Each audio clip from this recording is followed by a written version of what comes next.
Hello, everybody. Welcome to my first episode of Fade from Silence. I'm your host for today, Vince, and welcome to my new show. There's going to be no more midweek segments. Al and I established that going into season two, midweek segments are gone. We're going to have our own shows. Al and I understand more than anything that we have a broad audience, let's just say. Some of which consist Star Wars, superhero comic fans, movie based stuff, essentially.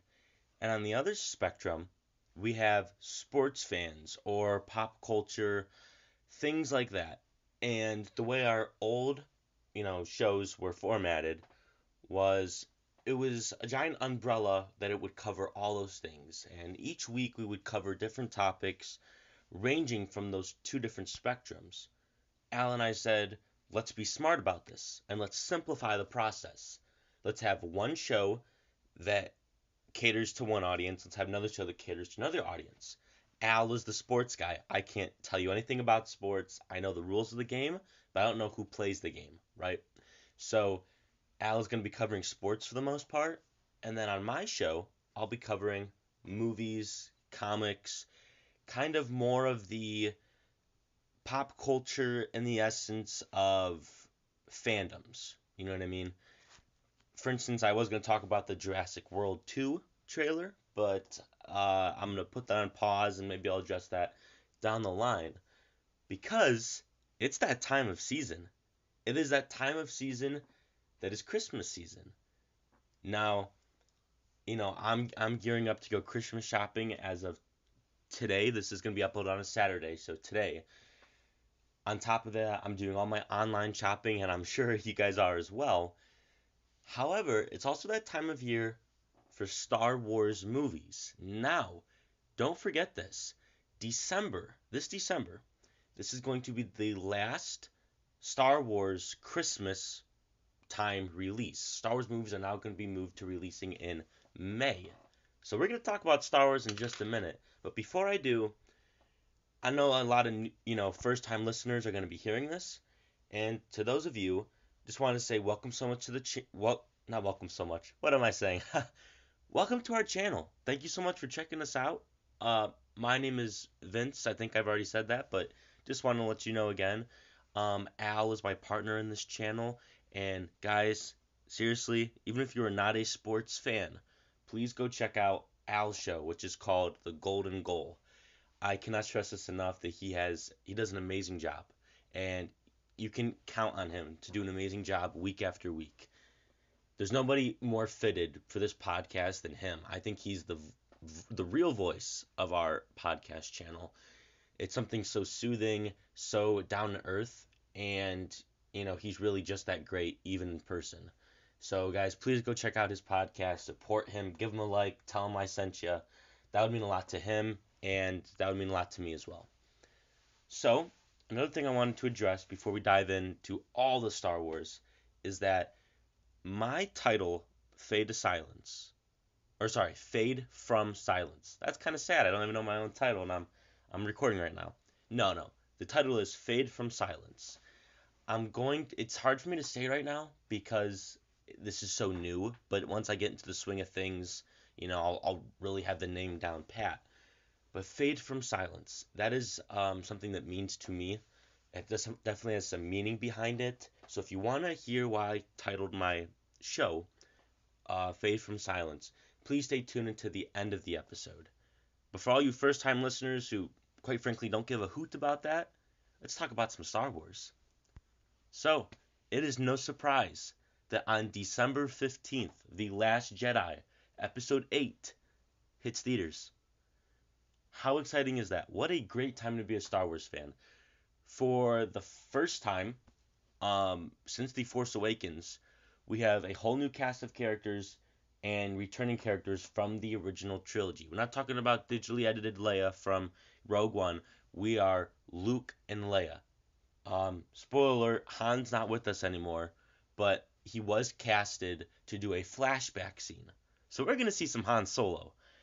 That shouldn't be much of a surprise to anybody, but in case you didn't know that, there's your first tidbit of information.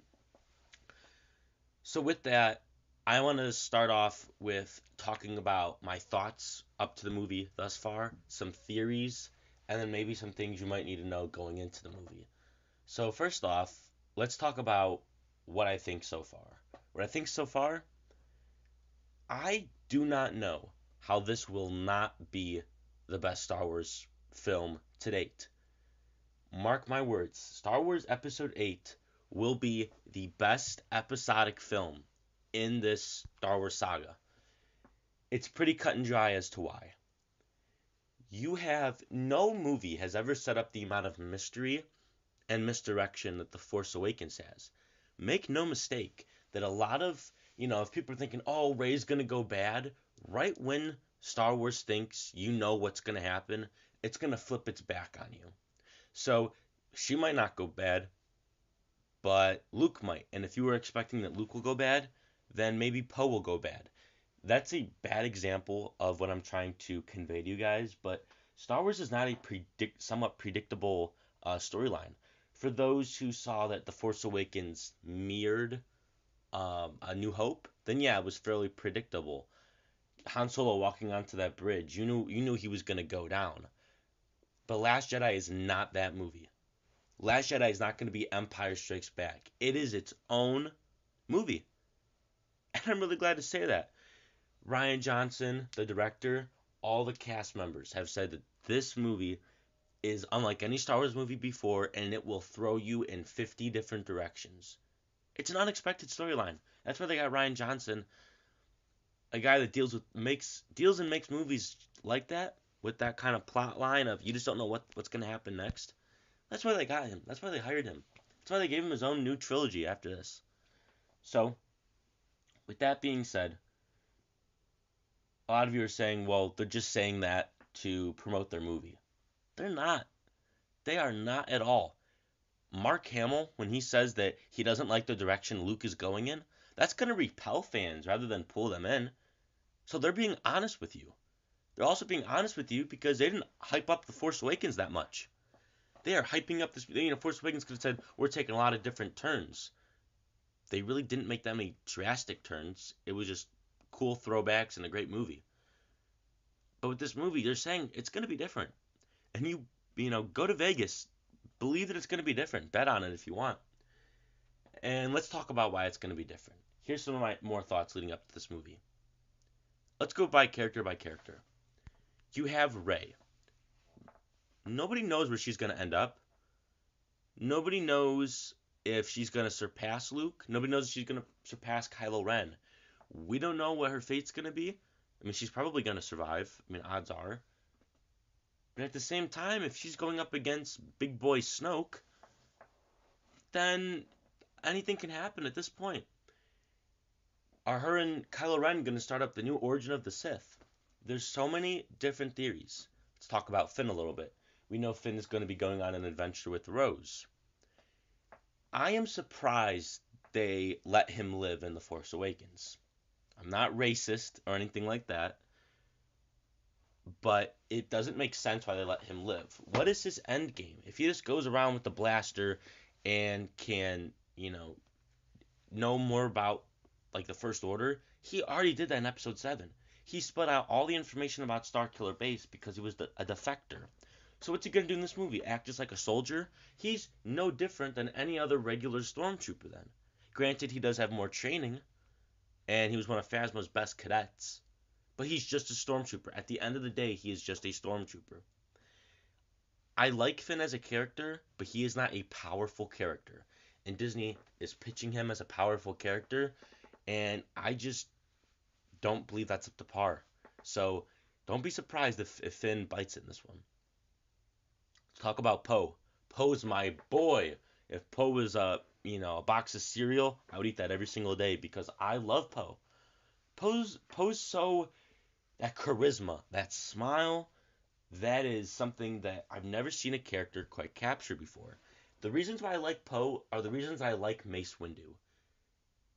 Badass qualities. These qualities that are, that he is where he is because he's powerful or he's decisive because he makes results.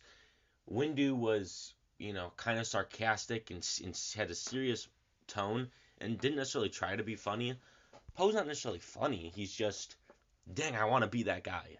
And for every person from the prequels at the time, they all wanted to be Mace Windu because who wouldn't want to have a purple lightsaber? So Poe is pretty awesome. We know that he's going to be sporting this new turbo engine on the X-wing, and obviously that's not what it's called. He's definitely going to be spending time at BB-8. But as far as a character, I feel like he's going to make a sacrifice. In the one trailer, they were showing Kylo Ren looking like he was about to make a sacrifice. In his TIE fighter, looking like, well, the TIE fighter is called a TIE silencer, and maybe Kylo Ren's going to go silent because he's sacrificing himself. The point is that I think Poe, if he's like the Red Baron of the Resistance. If you know who the Red Baron is, historical figure. I think the Poe would be willing to make a sacrifice, and that would be his fate. You have the First Order Dreadnought, and then you also have the First Order Supremacy, both of which are like Snoke's mega ships.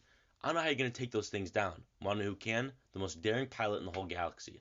But I'm going to have to make a sacrifice along the way. Let's talk about new characters.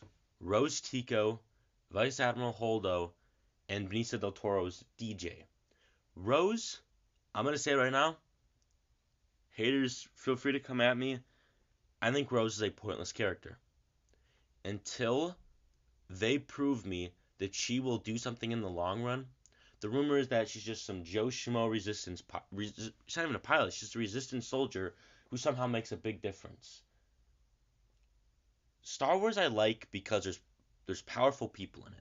You have the Skywalker family, the most powerful family in the entire galaxy. But you have these little people that change the entire course of the galaxy. Why am I being sold the same package every time that this nobody will make a big difference and will be a hero and they'll sell toys? I don't understand why they're pushing Rose as much as they are.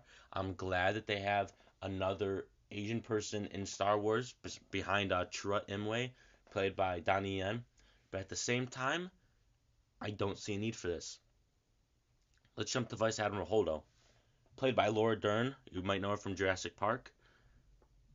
This is exciting. This is something we do need. A very glammed up Star Wars character. Something we've never seen for a humanoid. We've seen it with like aliens like Sly Sloodles, right? Things like that. Even Greedo is kind of glammed out if you feel what I'm saying. But she is a different type of glam. She's something out of the Hunger Games, right? Like pink hair, and you know that she's probably gonna, butt heads with Leia, with Poe. Ooh, that's kind of a cool character. I'll tell you why. The Resistance is level-headed. We're gonna win. We're good guys. Hey, we're good guys. Wave our hands. We're good guys, and we're gonna try to defeat the First Order. I feel like Vice Admiral Holdo is willing to make more dire decisions in order to level the playing field. The First Order is something to mess around with, and I feel like Vice Admiral Holdo could be a spy. I feel like she's going to be a First Order spy and will lead the downfall of the Resistance. Now, for those of you who are saying she's just like Lando, we're going to hold off on Lando. Because I think we all know that Benicio del Toro is more going to be like Lando. Not in the slightest sense that he's good friends with Finn, and he's going to turn Finn on his back and turn him into Captain Phasma. No. Not at all. Disney's too aware. Heck, Star Wars is too aware to make a replicant of a character like that. As much New Hope parallels as you see, Rey is nothing like Luke. Finn is nothing like Han Solo or Leia, and Poe is nothing like Han Solo or Leia. They're their own characters. So, that being said, who is Benicio del Toro? Part of my theory is that everybody's saying he's a bounty hunter. Why would he be a bounty hunter? You have to step back and you have to look at yourself, be like, in the grand scheme of things, where does a bounty hunter fit in? Nowhere. Nowhere at all. So, that being said, he's playing a bigger role here. Probably he's playing such a big role that they haven't had him in any of the promotional material or interviews, things like that, because he has slipped and talked about his character in interviews before, and Disney gave him the hand and said, you can't be doing that. So they kept him out of all interviews so he didn't slip. I think he is playing the son of Luke Skywalker. Yep. I think DJ is the son of Luke Skywalker. I think he's going to show up, and he might show some Force abilities. And at the end of the movie, he's going to come back. Maybe Kylo Ren's about to strike down Luke right there, and then the lightsaber goes through Kylo Ren's chest, and it's Benicio del Toro. Or Benicio del Toro is one of the last remaining Sith, or something like that. Mark my words, though, he is Force sensitive. Please, and you better, mark my words that he is not a bounty hunter or a Lando type. Let's talk about Kylo Ren. If you believe that Kylo Ren makes it to Episode 9, that's fair. Good for you. But that's not true. Let's look at things here. I talked about Poe making a sacrifice. Kylo Ren is going to make a sacrifice. Let's level the playing fields, okay? If Rey goes bad, you still have Luke. If Luke dies, then it's just Rey and Snoke. If Snoke's not going to die, because Snoke also has the Praetorian Guard. So heck, you put Rey against the Praetorian Guard and you put Luke against Snoke, the playing field is already leveled. You have that middleman, and that is Kylo Ren. Tell me right now why he would not die. Tell me. The only answer you can think of is that it would be too early to kill him off. Would it be? Would it be? And I'll tell you why right now. What an arc. People will stop the Vader connections. His story, I don't know where else it can go, except him just being a pawn of Snoke. If he is able to stop something in this movie, then there's no need for him. You know? And it's not a matter of I want revenge for him killing Han Solo. It's not that at all. It's just a matter of you need to have a big death in this movie. People will see Leia a mile away. If Luke dies, predictable, but it's still going to hurt. Here's what will really hurt. Kylo Ren, because nobody's expecting it. Nobody. If you want to make him be a great character, make him be a great character that's going to make a sacrifice in this movie. Change it into going to Episode 9 so people stop thinking, people can think about other things in Episode 9. Because if he dies in Episode 9 by making a sacrifice, because you know he is, he's no different than Vader. He needs to die in this movie, and he's my favorite character, along with Poe, in all of Star Wars. In the movies, at least. I like characters in the Clone Wars much more, but still. If he dies, then what a good movie. That'll be a great movie because it has balls and it's willing to make decisions. Now, we're about to speed things up a little bit. Let's talk about Snoke. Snoke is either an ancient Sith or he is something we've not seen yet. Something from these canon novels talking about he's from the outer regions. I think we can leave it there. I think that we'll just see when the movie comes out. I'm sick and tired of Snoke theories. We'll leave it there. Phasma, she's not going to die in this movie. People are complaining that there was too little of her in Force Awakens. She has way more toys to sell. She's going to stick around. General Hux, nobody cares about General Hux. If he dies, he's going to die inside one of those gorilla walkers. It's going to be like a General Veers situation. And a Lego toy. They even have General Hux being shown in one of those walkers. So don't worry about that. He's minute in the whole situation of things. Then we have Luke and Leia. Luke, I think he's going to have Vader's red lightsaber. You look around, all the posters are teasing red. Red, red, red. Luke is going to have Vader's lightsaber. It would make sense if he has green, but we don't need to see that. If he's donning Vader's lightsaber, what a game changer. What a direction that Mark Hamill didn't want Luke Skywalker to go in.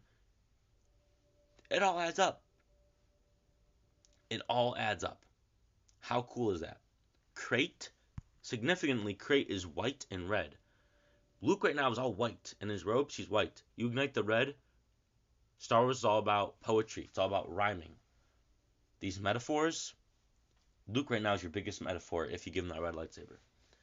Leia, she had Force connections in The Force Awakens. She made Force connections, knowing that Han Solo died, she felt it through the Force. do not be surprised if she throws down in this movie as well. They show her aboard all those ships, but what about when they show her inside of that base? I doubt a guerrilla walker just fires a missile and it says "Rip Carrie Fisher" because the missile shot through the base and it killed Leia. Leia's not gonna go down like a bitch. Sorry for my language. Leia is gonna go down like a badass. She is going to fight her death. She's gonna fight it. She's gonna fight it. And you know what? If even if they did not film that in the movie, then they'll figure out another way to kill her off, like her transport's taking off a crate, and the guerrilla walker blows it up. That would be sad, but hey, ugh, I'm yawning. Excuse me. You never know. Now let's talk about quick theories because we're right now at 21 minutes. Some theories. Well, the Leia is one for sure. Another theory is that these Praetorian guards, Snoke's honor guards, Snoke's royal guards, right? These things need to throw down. In a recent TV spot, they show the Praetorian guards at an athletic stance, and this is a minor spoiler, so tune out if you don't want to hear it. Hold out for about 10 seconds, okay? So count 10 seconds on mute, and then we'll talk about more. Ready, set, go. They show Daisy Ridley holding Kylo Ren's lightsaber, and she looks like she's about to swipe the Praetorian guards. Okay, 10 seconds up. So it looks as if the Praetorian guards are going to be protecting Snoke in that situation. I think the Praetorian guards are the Knights of Ren. Pretty simple. There's 8 Knights of Ren. There's 8 Praetorian guards. Knights of Ren all have different uniforms and they all have different weapons. Same thing with the Praetorian guards. That's my biggest theory. And I feel like it's given at this point, but it's still a theory. Another theory is that Kylo Ren will perish. Your 3 most likely to die are Kylo Ren, Finn, and Luke. I think that's pretty cut and dry. If I had out of 4, that would probably be Leia. I do believe that Luke does have a son, even if it's not Benicio del Toro. I think the biggest plot twist this movie is that Luke has a son, and he doesn't show up till the last minute of the movie, and it ends cliffhanger-like, very Empire-like, and Luke never says, "Oh my gosh, my son." He just strikingly resembles Luke, and maybe he has his green lightsaber from his father, and maybe you see the hilt, so you know it's his, and at that point you know, holy moly, Luke has a son. What a great way to walk out of that theater talking about that. All right, so that's enough of my theories. My biggest theory is that this will be the best Star Wars movie ever. I don't even want to talk about the porgs. The things are making me crazy. I think people are reading into them too much. They're probably just comfort for Luke, very similar to how a stuffed animal is comfort to human beings. So don't worry about that. Here's what you really need to know going into this movie, okay? I'm about to wrap up all this canon material that Disney has put out. I'm about to wrap up all this. There's a new Force ability called the Tide. It's not even a Force ability, it's a branch of the Force. And it is something that Luke has been studying. We don't know a whole lot about it, but it is called the Tide. Another thing we need to know going into this movie is that... excuse me, I keep yawning. I'm not boring myself, I just keep yawning. Another thing we need to know going into this movie is that Kylo Ren has his own BB-8 unit. BB-9E. It's probably to sell toys. Heck, I bought one, so I mean, it's probably to sell toys. But there might be a greater significance there. Don't be surprised if you see a square off between him and BB-8. Don't be surprised if BB-8 was carrying precious cargo. What if Kylo Ren is holding precious cargo in there? And maybe he escapes from Snoke and needs to deliver it to a certain somebody so they can help defeat Snoke. That'd be kind of cool. Another thing you need to know is that Kylo Ren obviously killed Han Solo. It did not bring him joy like he thought it would. It brought him conflict. He is conflicted, and we don't know who he's going to side with, whether it's Snoke, Luke, or... those yawns again. Or Rey. Another thing,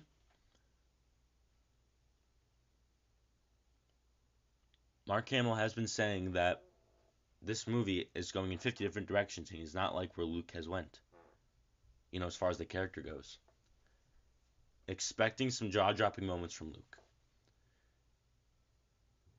There's a lot of new cool planets. We have Canto Bight, we have Crate, we have Ahch-To. A lot of different planets. Let's see some crazy creatures. Let's see something really cool, and a lot of the marketing is showing that. So that's really exciting.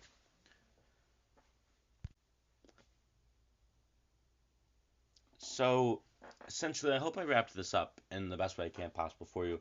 I would have loved to crack jokes, things like that, but I really wanted this to be informative because, guys, Star Wars is right around the corner, and I'm probably one of the biggest Star Wars nerds. I hide it pretty well, I must admit. I look like just like your average boy who's into fashion, shoes, things like that. But in reality, I'm not just a fan. I'm like a mega fan. So nothing gets me more excited than talking about Star Wars, and that's probably why I wasn't like laughing the whole time because it's serious to me. I love Star Wars. I'll make Star Wars jokes all the time, but it's I love Star Wars, and I'm sure you guys listening right now, you guys love Star Wars. Star Wars is all about family, and I'm going opening night with my family. There's a lot of friends who are dying to see it with me.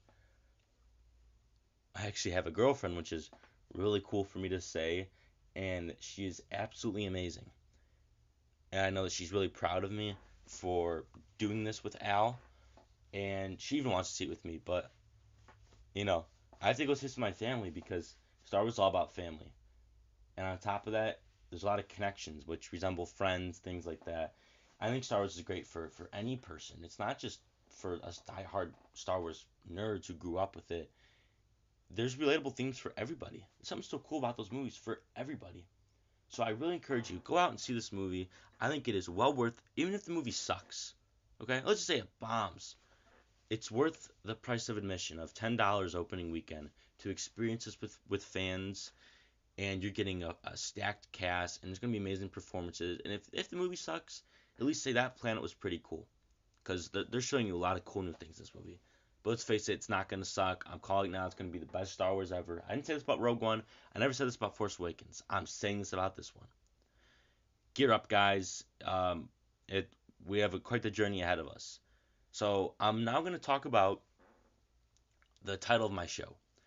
If you guys do not want to tune in for this part, I am all done talking about Star Wars. You're not going to miss any hidden things, so feel free to tune out. But for those of you staying, fade from silence. I used to be so silent about the things I was into. I market to people that I love fashion. They can tell by my shoes what I wear. But as far as Star Wars, Marvel Comics, superheroes of all shapes and sizes, things like that, all of that makes me so excited. And that's why I started a movie club at my school. All of this just gets me giddy with joy, and I want to share it with you. YouTube is a platform where I can talk about whatever I want. Right now I'm looking at my desk, and I'm looking at a picture of Ohio, or not Ohio, but the Cleveland area's new ordained bishop. I could talk about him. I'm not going to, but I could if I wanted to. But I am talking about Star Wars, and that is because I want to. And it is something that needs to be talked about because, well, it's right around the corner, but mostly because it brings me joy. So if we have some Star Wars subscribers, I want to bring them some joy. You know what I mean? So fade from silence. I'm no longer being silent about the things I love. I'd rather share them with you guys, to the fans. And if you guys watched this for 1 minute and tuned out and said, Star Wars, click off, that's totally cool. But I just want to put my voice out there, even if nobody listens to this. It's just for me. Because I don't want to be silent anymore. I want to be myself. And this channel has allowed me to do that. So with that, thank you guys so much for listening. Like I said, if you guys have not checked out Al's Golden Goal Show, please do. You will not be sorry that you did. He does an amazing job, and I hope I can compare to that on some level. You guys are awesome. Thank you so much again for listening. This has been The Fade from Silence, hosted by Vince. I am your host, Vince. Thank you so much for listening, and I'll catch you next time. May the Force be with you always.